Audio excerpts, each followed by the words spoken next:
Welcome, everybody. John Zager, johnzager.com. Thought I'd come on for a few minutes today and just talk about some thoughts that I'm having. Seems like the pandemic creates a lot of thoughts in a lot of people's minds. And I had a few, and I just wanted to share them. I'm not saying they're necessarily correct, but they're based off of research that I've done in neuroscience. And I don't know, maybe they work for you, maybe they don't work for you. If you have any thoughts, positive or negative, it doesn't matter. Go ahead and contact me and let me know what they might be. But we perceive the world as we are, right? And we perceive who we are and who we become based on who we think we are. Does that kind of make sense? Hear me out on this for a couple minutes. I'm not going to be on very long.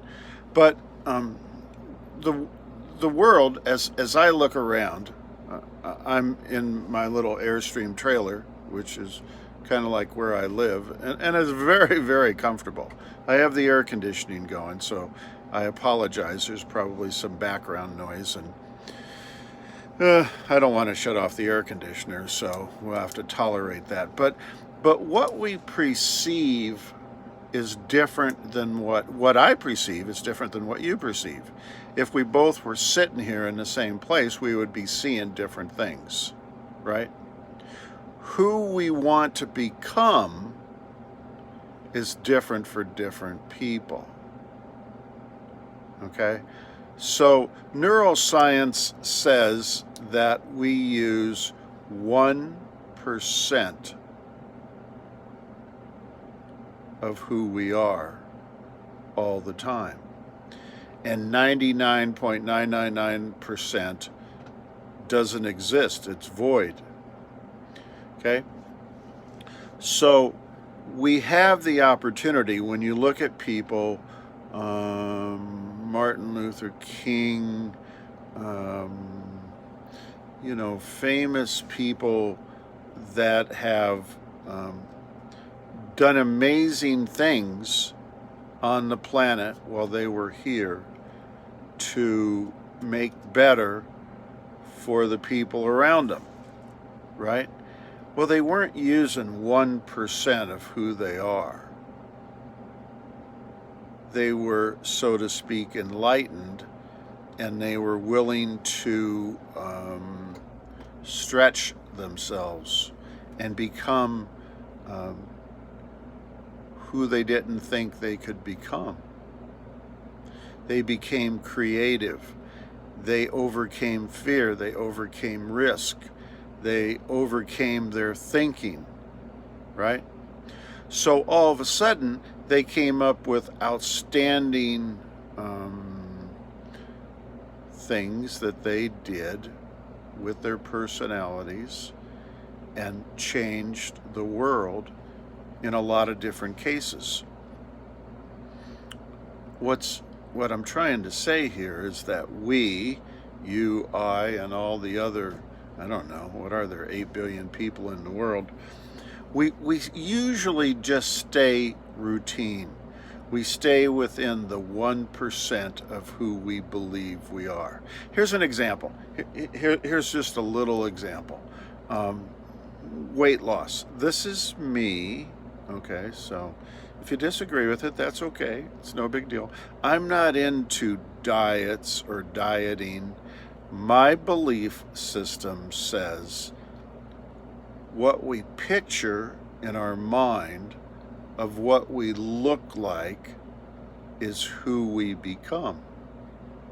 So if you picture yourself as obese or heavy or skinny or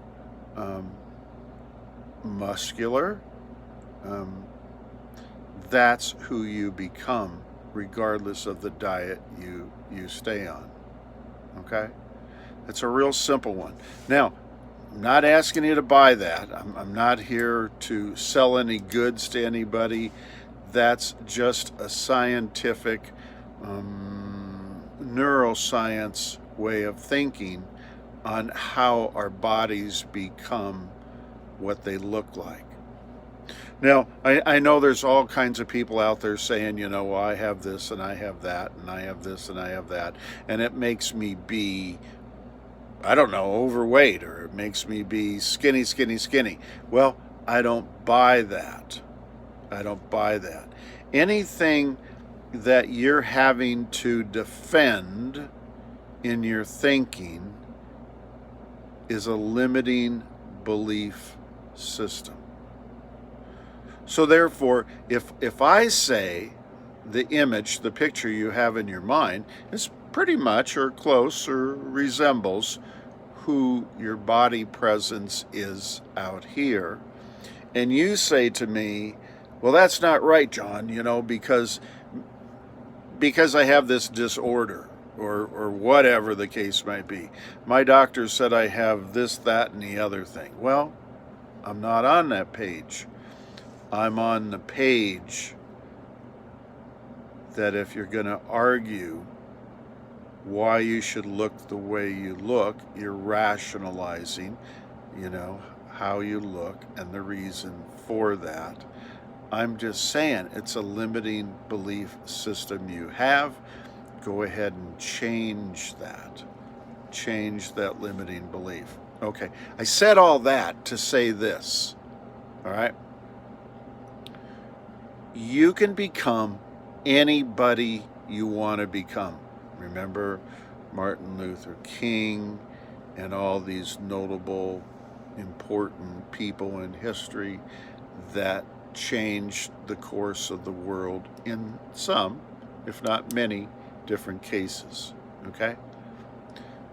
You, wherever you happen to be right now, you might be in some discomfort, maybe in some lack, maybe your life isn't going real well, maybe you're not having a big fat checking account or money in the bank,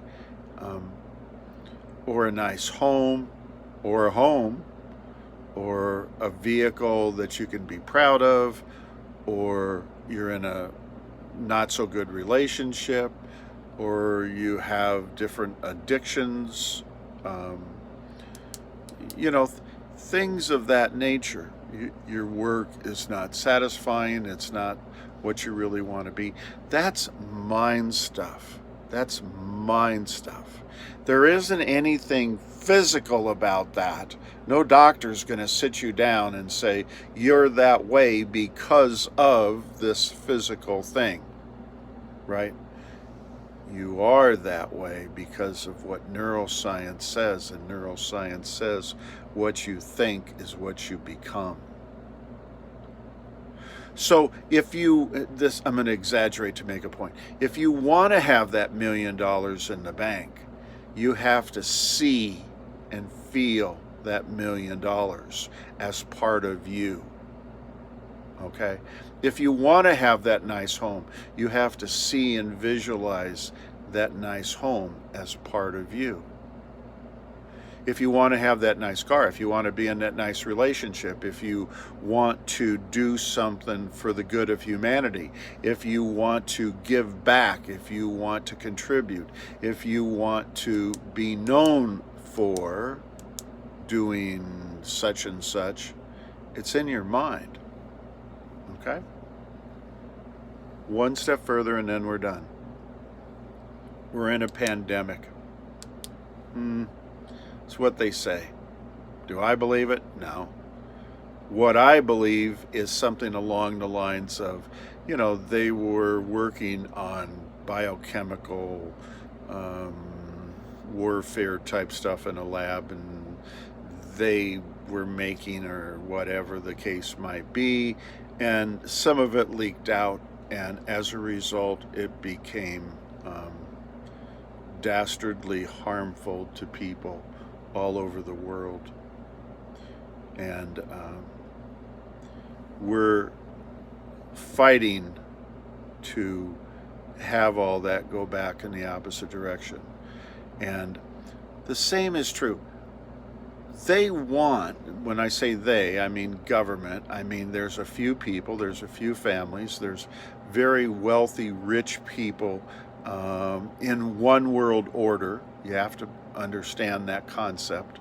And, there's Gates and there's Clintons and there's Obama and there's Soros and just a variety of people that would rather have the whole planet run by one world order. And how do they control 8 billion people? They control 8 billion people through fear.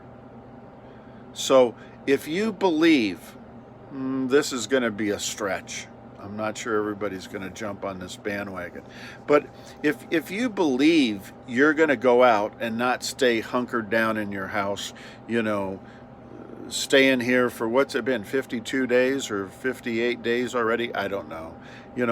Well, I think you're safe to go outdoors. I think this is just me. I'm not a doctor. I'm not saying go outside, or anything like that. I'm just feeling that if it's in your head, it's okay to go back to work, to go to the store, to go to the park, to go fishing, to do something with your family on a weekend. You understand what I'm saying? I think that's okay. I personally do that. And I don't believe I'm in any harm or danger whatsoever. It's how I think is how I become.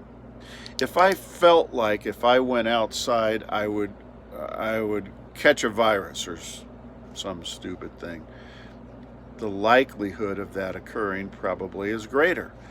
I don't believe that. I don't believe that. I mean, I think I've gone through in the last 2-3 months different aspects of this coronavirus. I've had the respiratory thing, I've had the not breathing part, I've had the stomach issues, and what else did I have? Some other part of it. But anyway, I had 4 or 5 different aspects of it. But I didn't overreact. I didn't jump up and down. I didn't say I'm dying. I didn't say I need to run to the hospital and be checked or anything like that. I have the belief system that my body can heal itself. Think about it. For the lifetime of the planet that as we know it, mankind has, for the most part, been able to heal himself. There was a lot of time where there were witch doctors and there were this, that, and the other kind of person out there, trying to make people well. There were a lot of other times that people just got well. So I guess what I'm trying to say is that what's in your mind is what's out here. I'm in my Airstream trailer. It's a beautiful, beautiful trailer. I love it. I can live in my Airstream trailer and there's no cost. It's a zero financial obligation to me. I could live in a very, very nice home and be just as comfortable, and it might cost me thousands of dollars a month. Think about it. Same thing's true with the cars, same thing's true with my health, my image, the way I look, how I feel, and am I going to be scared in this pandemic? No, I'm not. So anyway, I'm going to get back on here every few days. This is going to be just under 15 minutes, and I'm going to stay under 15 minutes. Try to stay around 12 minutes every day. So look forward to, let's see, you need to like, you need to subscribe, and share, and that helps my numbers. So anyway, God bless everybody. Take care of one another, and I look forward to talking to y'all again real soon. Thanks a lot. See you. Bye.